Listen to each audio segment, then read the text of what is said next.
Hello there, everyone, and welcome to this edition of the podcast.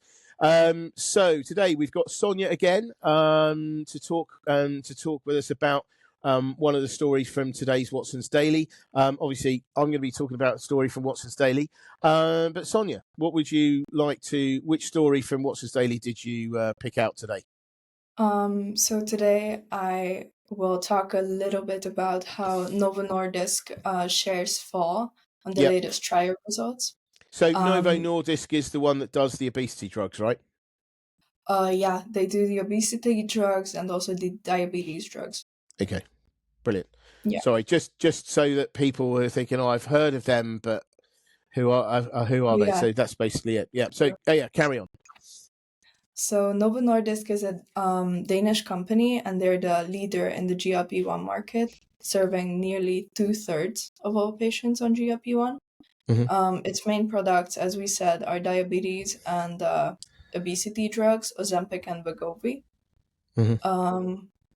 And they had a rocky few months. In June, their shares soared when they bought the drug manufacturer Catalent to fight the shortage issues that were really prevalent, and there were fights, not literally, between diabetes patients and patients looking to lose weight because of like the level of importance between the two.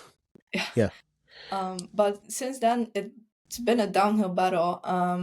Earnings call that got released in January also disappointed investors, and in December and currently, they posted poor trial results, which obviously decreased investor appetite, pun intended. Nice. Good work. I always like a good pun. Yeah, carry on. But to like have a softer landing, so to say, they also released last week that they are introducing a new direct-to-consumer online pharmacy site called NovoCare, and they will cut costs in half, actually, which is a really good way, I think, to try to make the best of this not so bright situation. Yeah. Because subscriptions are really convenient. You don't have to go to a pharmacy and stuff, especially if you're A, obese, or B, suffer from diabetes. Yeah. You may not be the most mobile. So for a better price and it's being so convenient, I think it's a no-brainer for many, many people. Yeah. I mean, I think that this is the thing is, I think that this whole situation just shows you how important it is for pharmaceuticals companies to have a decent drug pipelines, because this what's all the main aim of the game for pharmaceuticals companies is to create blockbusters. So blockbusters are technically drugs that generate annual sales of $1 billion or more. It's extremely difficult to develop these drugs. They they take a long time. Like the FDA. So this is really, really brief overview, but basically, pharmaceuticals company finds a drug, starts developing the drug. The drug then has to go through something. I think it's 4 phases, 4 stages in the FDA approval process. The FDA is the Federal Drug the Food and Drug Administration in the US, and once it then gets approval, then you tend to get exclusivity with it for a few years. So it's a license. You get a license to sell it for a certain number of years. Once it reaches the end of that period, it is said to come off patent. That's what it says. So it comes off patent. When it comes off patent, essentially the recipe for the drug is then made public, essentially. And what then happens is you have the generic drug producers. So these are drug producers who don't develop their own drugs. What they do is they specialize in making drugs to that recipe, but in great volume. And then once the generic drug companies get hold of this, they produce loads, which then means the price comes down significantly, and then more people can buy the drug. So it just goes to show me Novo Nordisk has done incredibly well. Eli Lilly's done really well because of this, the obesity and the diabetes. I mean, it seems that the two conditions are often kind of related. Yeah. So that's why they're said in the same breath. But, everyone else has seen the massive gains that these companies have made as a result of these drugs. They're looking to have their own. Everyone is trying to have their own. And yes, I mean, it's kind of good news. Good news for people who have those conditions. And it looks like, they will become a lot cheaper as a result. But yeah, I mean, what, any other thoughts on that? So yeah, absolutely, competition will increase in this area Yeah. a lot. Also, there are a bunch of startups that raised like 400 million a piece. For example, Verdia Bio and Kailera, and there is also another company that just closed an IPO last month.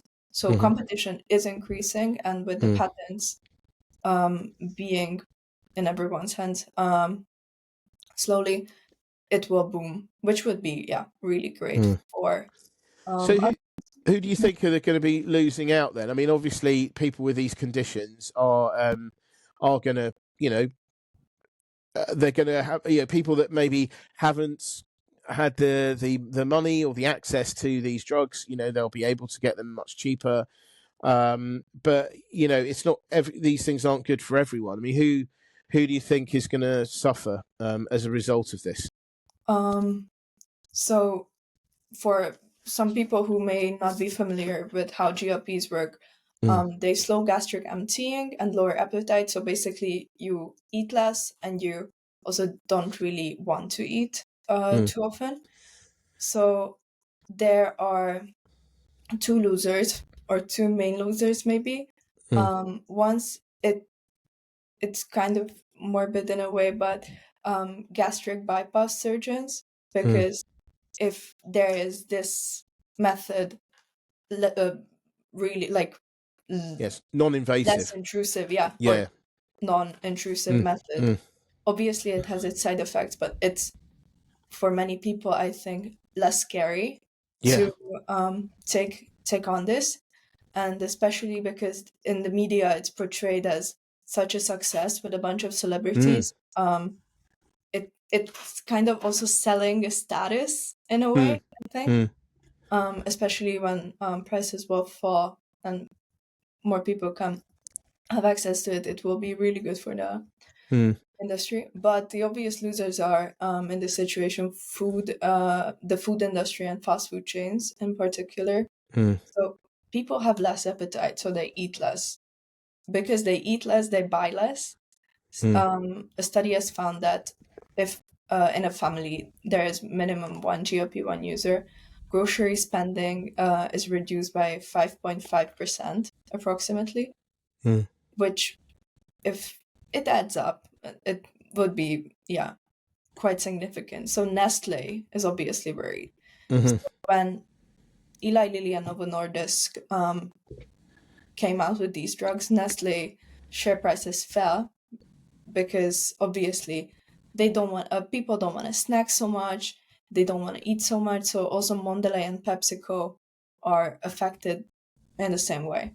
But Nestle has found a really clever way of combating this by coming out with frozen meals that have a GLP friendly badge on them. So they are suitable for GLP-1 users. They are high protein, low calorie. And with the high protein thing, I mean, where I live in the Netherlands or in Hungary, I have not seen these things. I also didn't look. But it's for me kind of similar to this whole high protein epidemic we see in grocery stores. So Nestle could sneakily profit a lot from this because Yeah. people won't take time to like check Hmm. whether or not a generic brand also produces the same thing. Yeah. I mean, it sort of reminds me a bit, all of this, like the effect when Botox, first sort of came about, because a lot of people, this is another thing as well. So one thing people are very conscious about is their weight. I'll include myself in this. And I think that, another one is aging. And I think that, Botox has been, when it first came out was quite, was more expensive, and then more people had it. And I remember, actually, this goes back a bit, but I do remember the when HD TV first came out. I remember in Japan, because I think I was in Japan at the time.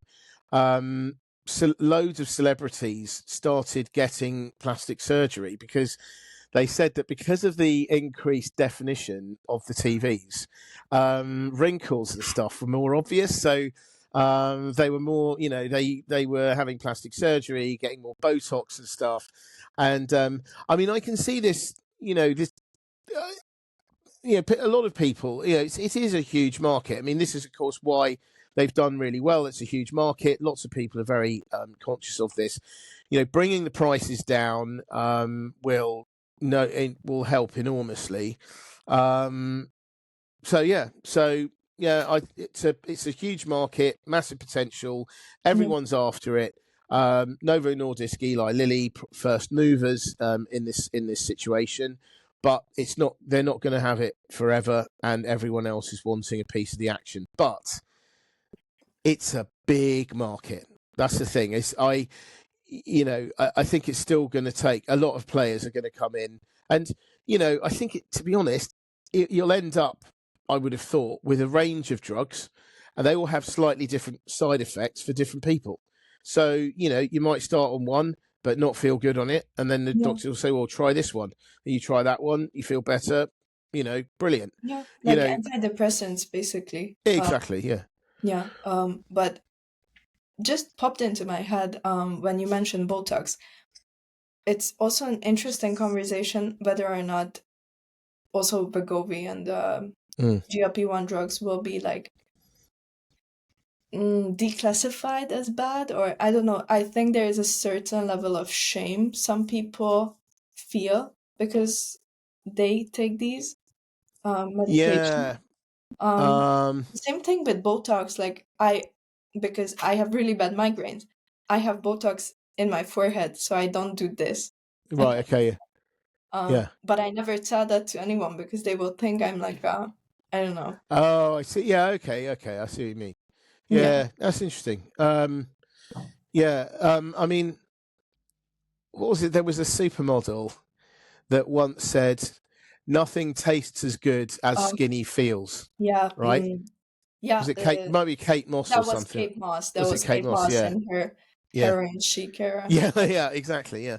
I mean, which obviously has its own health downsides. I mean, I think that and social downsides, of course. But I think that I mean, it's a big thing. Market's huge. I think that there's enough room for a lot of players. Yeah. So yeah, we're very early on. But yeah, will be interesting to see. Absolutely. So I'll move on to what I'm going to talk about today, and so it's actually normally I would talk about one story, but what I'm essentially trying to do here is to bring together the strands of a number of different stories, and say that obviously the Trump Musk axis, I guess, it is really gaining momentum. They are disrupting a lot of norms that have been around for a long time. So obviously Trump in particular is disrupting the balance of NATO.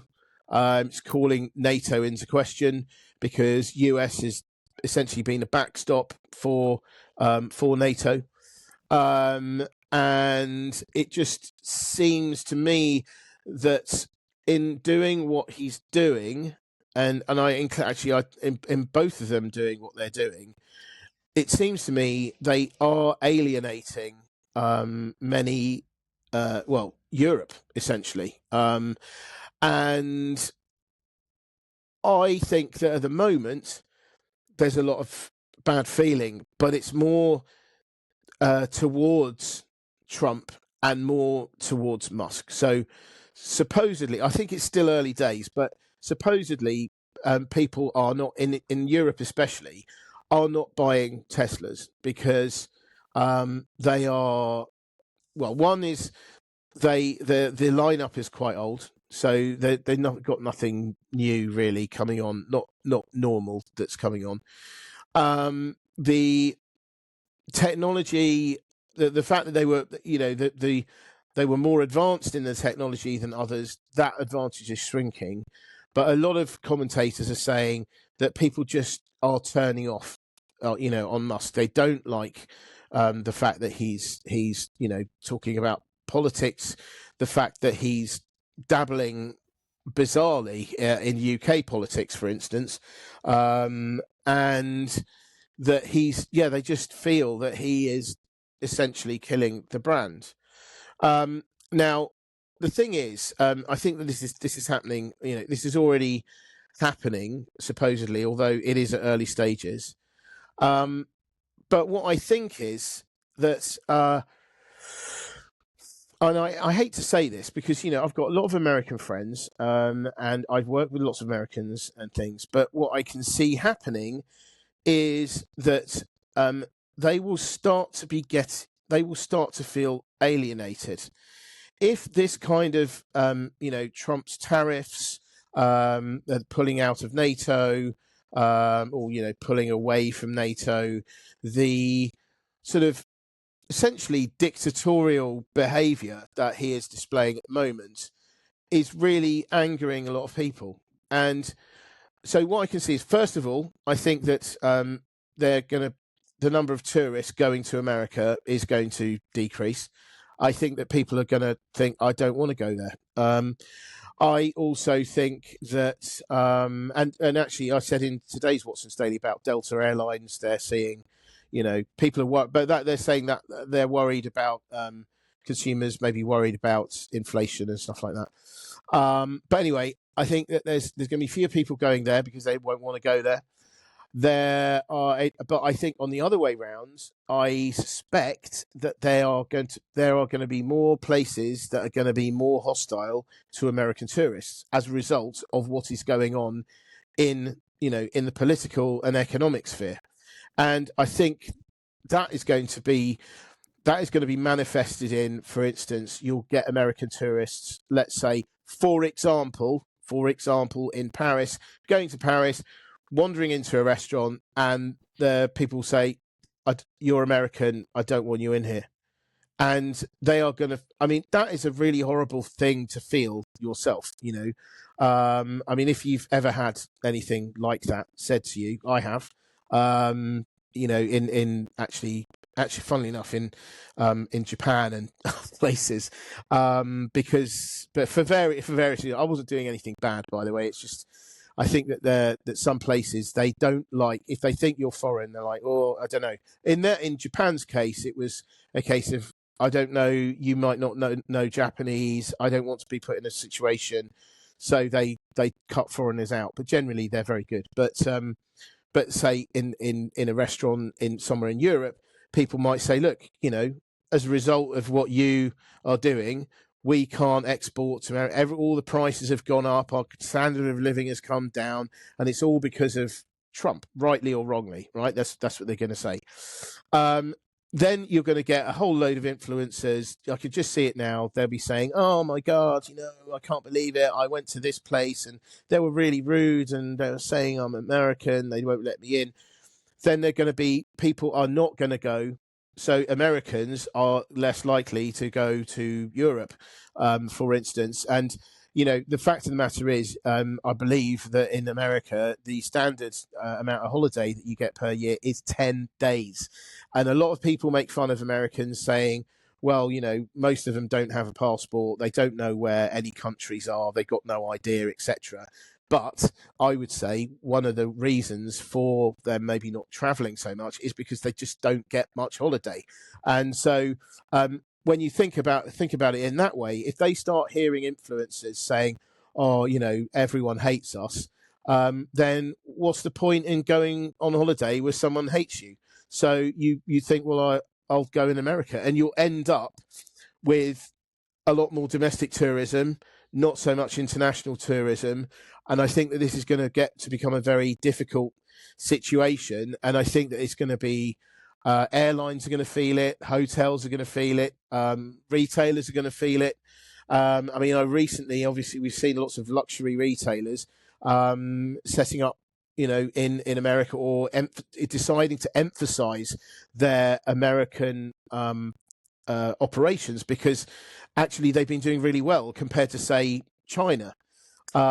But then you think, well, if that happens, are Americans going to boycott, say, buying stuff from Louis Vuitton or something? Is there's going to be a backlash? So all of this is not going to be great. And I hope. I mean, at the end of the day, it's not the individual's fault, in the sense that they're not doing this to us, but in another sense, you could say they are collectively responsible, because who they voted for convincingly is creating quite a lot of quite a lot of difficult situations. So I mean, I can really see that this might happen. But what do you think? I hugely agree. Also, with my experience as an international student here, I don't really get excluded all that much because I'm Dutch passing or German passing. So I don't really look that foreign. Although people think I'm Russian, but yeah. Yeah. But I was actually kind of rejected from the rowing team here because they only want Dutch students in the Right. team. So that was a bit interesting. And It also, feels bad, doesn't it? Like when you're yeah, excluded for something like that. I mean, it's a punch in the it's it punching in is. the stomach. Yeah. Because, see, the thing is, I mean, I think this is a lot of, like, I mean, I've had a lot, racist abuse and stuff in the past, a lot to do, like, when I was younger, particularly.